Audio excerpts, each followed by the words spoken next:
H, U, I, U, A, U, G e O. Muito bem, Tiago com H. E o seu nome como é? Gustavo. G-U-S-T-A-V-O. Gustavo também. Ah, eu lembrei de mais uma coisa que eu sei em Libras. Meu nome. D-A-N-I-E-L-A. Daniela. Ó! Tá vendo? Eu também sei uma. Posso? Pode, claro. Então, quando nós vamos aplaudir em Libras, como é que faz, professora? Vamos lá? Aplauso pro pessoal. Obrigada. Muito bem. Então vamos começar a apresentação de vocês.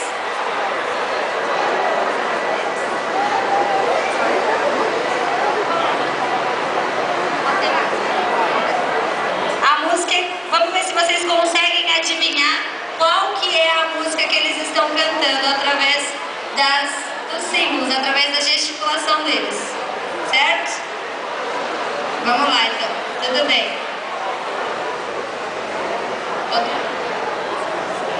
1, 2, 3. Borboletinha tá na cozinha fazendo chocolate para a madrinha. Poti, poti, perna de pau, olho de vidro e nariz de pica-pau. Pau, pau.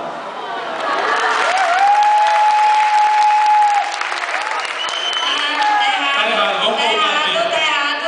A gente vai fazer mais uma vez, vamos ver se vocês aprendem, porque pelo menos bater palma, gente.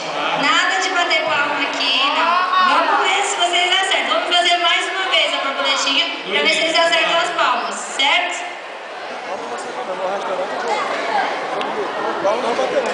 1, 2, 3.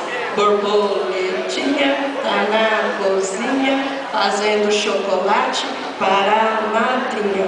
Poti, poti, perna de pau, olho de vidro e nariz de pica-pau. Pau, pau. Muito bom, né? Agora sim, acertaram. Agora as minhas palmas para vocês. Para